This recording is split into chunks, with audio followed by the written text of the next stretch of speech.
Hey everyone, welcome back to the channel. So here's another deck profile for you guys today. This time it's on Ice Barriers. So yeah, Ice Barriers is actually really good now. It's crazy. Like for the longest time, Ice Barrier has been one of the worst archetypes ever made. It was just unplayable. And I know with the new structure deck, yeah, there was a lot of good new support cards, but at the same time, we got so much of the old stuff too. And like I was like, what? It was like we only got like a small handful of like new cards, but pretty much everything from the old stuff. And the deck still sucked. But ever since we got Battles of the Legend Terminal Revenge, we finally got the new support that was long announced, and I was like, where was all this from the structure deck? Like, this is like really good. And yeah, the deck is finally playable. There's a lot of cool things that this deck can do. No pun intended, I swear. And yeah, I just wanted to share with you guys like what I came up with for my build. And honestly, I think this is going to be like one of the best rogue decks that we could have. Might even be a tier 2 deck if you play your cards right. So yeah, I think Ice Bear is definitely something worth picking up, and well, let's go and just get started, right? All right, so my main deck is 40 cards, starting off with 3 copies of the new Georgius. This card is essentially an extender in and itself. So while you control another Ice Bear monster, your opponent cannot activate effects from the graveyard. So it's basically like Abyss Swiller, only you don't have to detach anything for cost. It just has to stay face up on the field, and you have to have another Ice Bear on the field to go with it. If you control another Ice Barrier monster, you can also special summon this card from your hand in defense mode. And if this card is normal or special summon, you can special summon one other level 5 or lower Ice Barrier monster from your hand or your grave. So yeah, it's a pretty strong effect. Georgia's actually does a lot, and it also helps the fact that this thing is a tuner too, so that is actually pretty relevant in the long run. Next up, 3 copies of Revealer. This is one of the cards from the structure deck, and it's kind of expensive now. It's like $7-8 now. I'm not exactly sure as to why that is, because like I still see plenty of the structure decks at my locals, funny enough, but I don't know, maybe the structure deck's just that hard to find nowadays.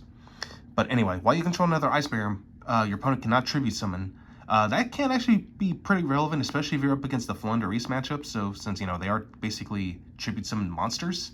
So yeah, Revealer definitely a great way to just floodgate against that. But anyway, moving on, you can discard 1 card, special summon 1 Ice Bear tuner monster from your deck.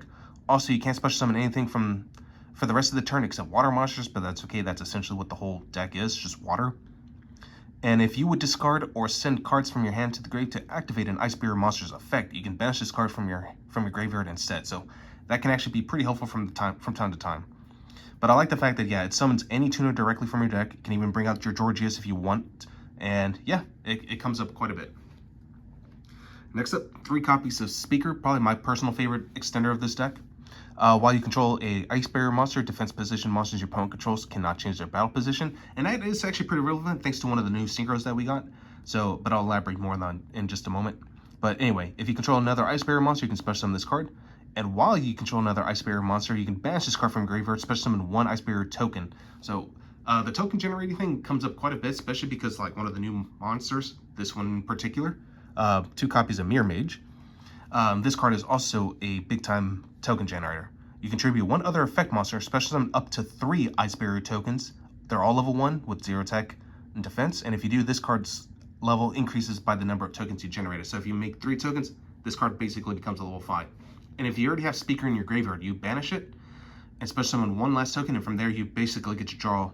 Oh, you basically get to make any level 9 that you want. Most of the time I just go into the Ravenous Croc Dragon, just so I can draw 4 cards, and yeah, just basically go from there. And Mirror Mage is just crazy like that. Also, Mirror Mage has an effect where if it's sent to the graveyard, and it can be from anywhere, by the way, you can add any Ice Barrier card that's either in your banish pile or from your deck to your hand. So, great way to search out your what's that called? Freezing Chains. Freezing Chains. That's the one you want to mostly go for from time to time. Unless you already have it in your hand, then you basically just go for something else. But anyway, moving on. Double copies of Hexa. It's essentially Foolish Barrel, but it only dumps level 3 and lower Ice Barrier monsters. But whatever you dump, this card's level becomes that level. So if I dump a level 3, it becomes level 3, etc., etc. So yeah, Hexa's not too bad. Playing the 1 General Wayne. This basically kind of acts as like a reverse Dimensional Fissure, where Dimensional Fissure banishes any monster that gets sent to the graveyard. For this case, it only affects your opponent, and it banishes any spell and trap that gets sent to the graveyard. So, great way to keep your opponent from like recurring the resources, because like yeah, that's because like spells and traps, depending on the matchup, that can actually be pretty detrimental. Also, if you control an Ice Barrier monster and your opponent controls a monster, it has a sort of side draw effect where you can just special summon it for free. So, yeah, General Wayne, not too bad. Next, General Ryo. This card is actually pretty crazy right now. It basically forces your opponent to discard cards if they want to resolve their monster effects, and if they can't, then yeah, anything they try to activate is just going to get negated. So General Ryo is a really powerful floodgate. So, and it's not hard to bring this out. So yeah, General Ryo will come up from a lot. Next up, one Warlock. This is essentially a anti-spell fragrance on legs. It's searchable because, you know, it is an Ice Bearer. So yeah, now this one does affect both players, but usually you should already have an established board by this point. So yeah, I wouldn't really worry about it. Not an Ice Bearer, but I am playing the one title, Dragon Ruler of the Waterfalls. This is basically just another extender. It's also a searcher for any other water monster that you may need. And yeah, I just like it because it's just generically good support for any water deck. Next up, 3 copies of Ice Jade Ran Igearing. I'm pretty sure I butchered that name, I'm sorry. But basically, you can discard one other water monster or another Ice Jade, special summon this card from your hand, and then you can special summon 1 Ice Jade token, level 3 with 0 attack and defense. This card's a tuner, so it's basically a free level 10 synchro monster, essentially. And like I said, we got plenty of targets for this, so yeah, definitely a great card to have. It's, even though it's not an Ice Bearer, it fits the theme, so definitely something to consider. And it just got a reprint in the terminals, in the Battles of Legend Terminal Revenge set too, so definitely an easy pickup. Now for my hand trap lineup, you know, obviously you know I'm going to be playing 3 copies of Ash. I decided to go for Effect Failure on this one, just since, you know, I'm also on Imperm. And honestly, having both together does come up a lot, so just to make sure to keep my opponents from, you know, resolving too many of their monster effects. Alright, so now moving on to the spells. Playing 3 copies of Medallion. I like the alternate art. And yeah, it's just Rhoda for Ice Bearers, and it's pretty broken considering that it's not once per turn, so you can activate as many of these as you want. 1 Freezing Chains, it's basically Monster Reborn for your Ice Barriers. 1 Winds, another great Ice Barrier card. Tribute any number of Ice Barrier monsters, special summon that same number from your, of level 4 or lower Ice Barrier monsters from your deck. And then of course during your main phase, except the turn this card was sent to the graveyard, you can banish this card from your graveyard, target one of your Ice Bear monsters that is banished or in your graveyard, add it back to your hand. So yeah, that comes up quite a bit. I'm playing 2 copies of Foolish Burial Goods. We do have a target for this. 2 Triple T. I actually tried out Moray of Greed first, and it's actually pretty good considering that this is a very monster heavy deck. We are primarily on water monsters. Moray of Greed actually comes up, but I personally prefer to play counterplay cards, so that's why I'm sticking with Triple T. But if you want to give Moray of Greed a shot, you know, give it a shot. 1 Called By, and the target for my Foolish Burial Goods is Ice Bearer. I'm actually thinking about running 2 of these. I'd only be pushing my deck to 41 cards, but I mean, that's pretty okay, all things considering. So yeah, it's just a sort of Foolish Burial monster reincarnation thing, where it basically, yeah, dumps any level 5 or higher water monster, and then you could just add back one of your water monsters. So, and it has Ice Bearer in the name, so like, yeah, it's pretty good. Alright, so that's it for the main deck. Now moving on to the extra deck. I'm playing 1 copy of Lancey. I know some people like to play this at 2, but I think 1 is more than enough. But I might change my mind, just play this at 2 later on. But yeah, I like it because like it has a twice per turn effect. So once per chain, if your opponent special summons a monster, except during damage step, you can special summon 1 Ice Bearer monster from your hand, deck, extra deck, or graveyard. So yeah, that's pretty crazy.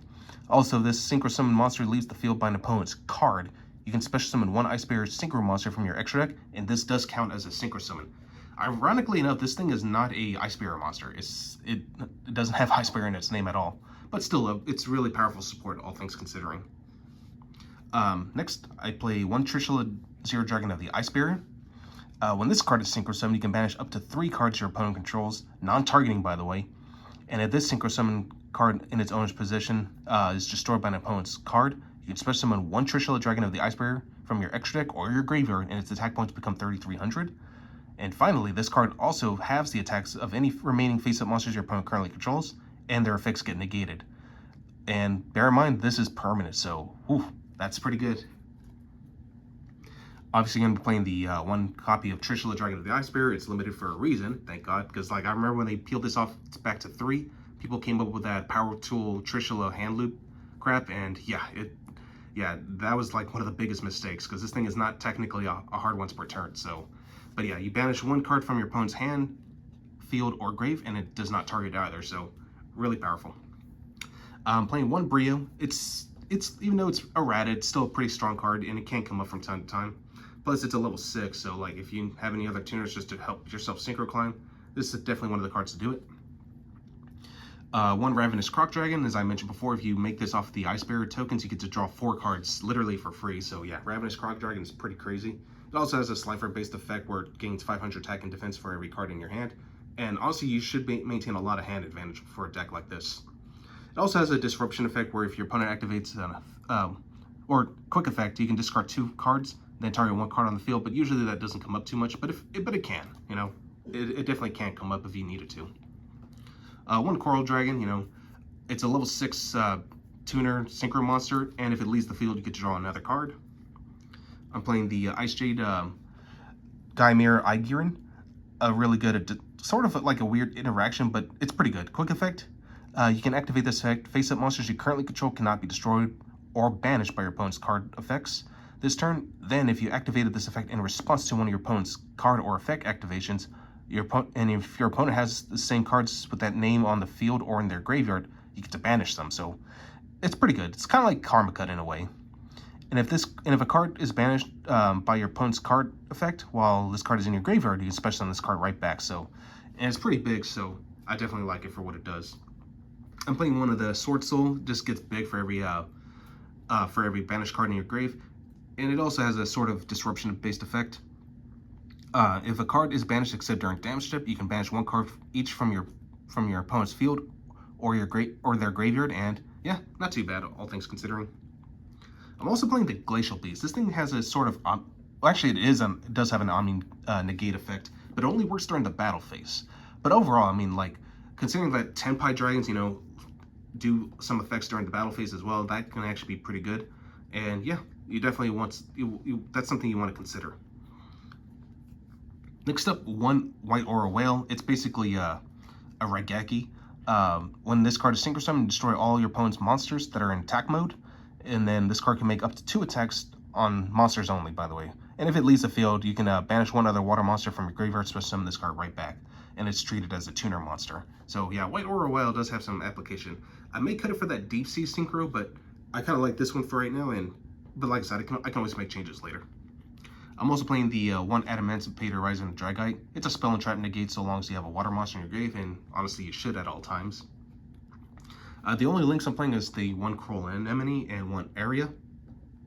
And for my Xyz monsters, I'm playing the one Bahamut Shark and Totally Awesome line. This was actually the card I was waiting for. I thought I had one prior to this, but I think I might have traded it away already, so decided to just go ahead and order me a new one. But yeah, thankfully I do. And we do have level 4, so going to the Bahamut Shark play is pretty easy.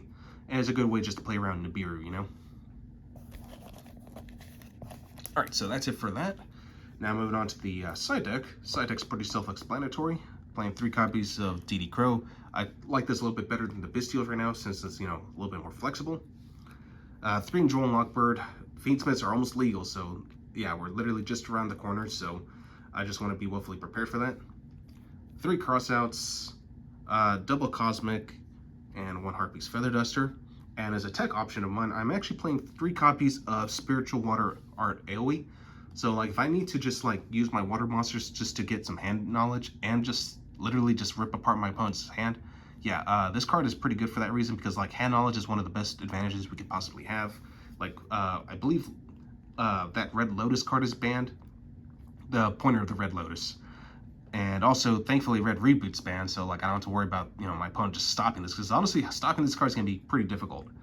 And considering how water heavy this deck is, yeah, it's pretty busted. And honestly, funny enough, it's not once per turn, so like let's say if you already have Tidal, you can distribute the Tidal, and you should have plenty of fuel to bring Tidal back the next turn and just keep doing this. So yeah, Water Art AoE can be pretty cancerous, and that's why I just wanted to give it a shot. But anyway, that's all I got for you guys today. Hope you guys enjoy this, and I will catch you guys again next time.